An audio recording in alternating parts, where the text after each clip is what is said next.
I was talking about poker promotions yesterday. What about my profits playing these poker promotions? So I got here mid-June last year, and I left mid-October, about 4 months, and so far this year I've been here about 4 months. I got here January 8th, and these stats I'm about to give you are through April 30th, so about 8 months total. There were 3 casinos. I played any amount of hours that can matter, over 200. There's a bunch of casinos. I played a very small number of hours.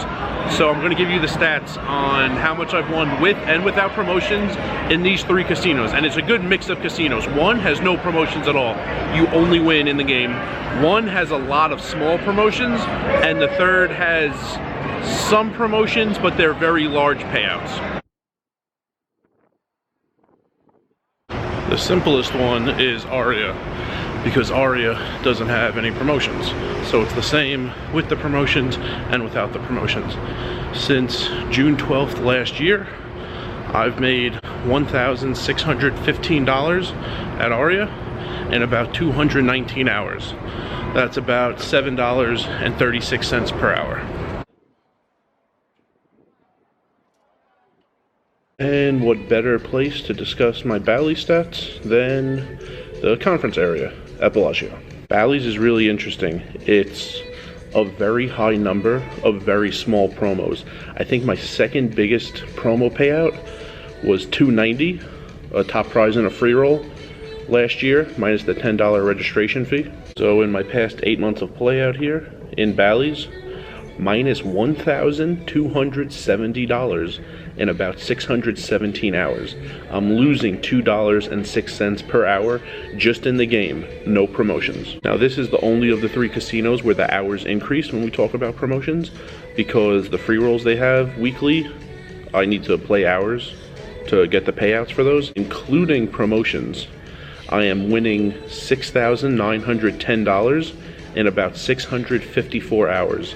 So that's about $10.57 per hour in the black. So that's the only room that goes from losing money to winning money with the promos. But one thing to realize is I like playing there, and I need to play there anyway to keep up my status for Diamond and possibly Diamond Plus to be able to live like this in Vegas.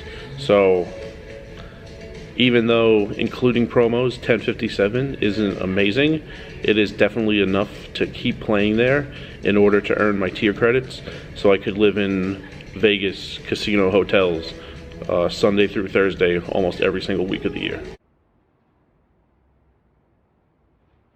Pretty quiet up here in the Aria convention area.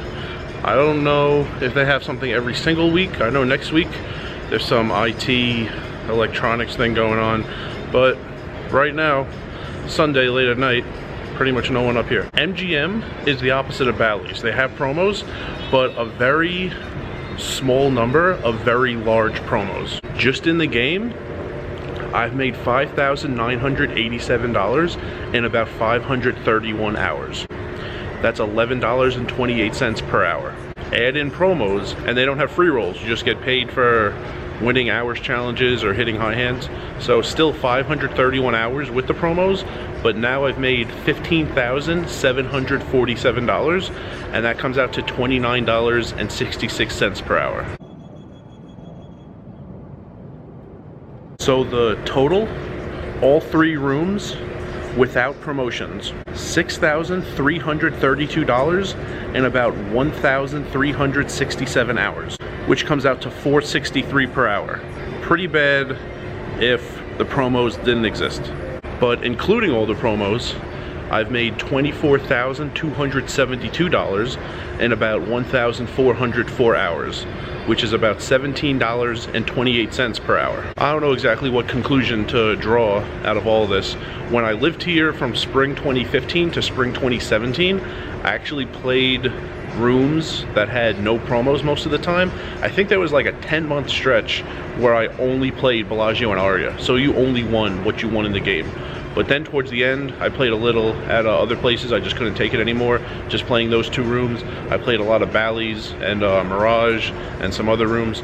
And now, I don't know, it's a pretty good mix. I think Aria is still number 3 in hours this year. I like Mandalay. They don't really have promotions. I think I won a couple random seat draws for $50 each this year. Nothing else I've won over there. I like playing Bally's and MGM. They have a lot of promos. I like playing South Point. They actually have a ton of stuff. Not that I've ever won a promo there. And Caesars, I'm liking it a little more lately. They don't have any promos since they reopened out of quarantine. So it's a mix of places that have them and don't have them. And the places that have them, I'm just aware of what they are. And sometimes I overdo it, I force it. Sometimes I do the opposite. I don't care in the least. And sometimes it's in the middle. I'm aware of them, and about halfway through the period, or maybe 3/4 of the way through the period, if I know I'm very close, then I'll like force the last 2 days or so to make sure I hit it. And something like that, something in the middle seems to be the best way to do it. I've really overdone it, and there are times I feel like I'm leaving money out there when I know a promo's going on and I don't do anything to get that money. So somewhere in the middle, I guess. Those are the stats. 463, no promos, 1728 with the promos.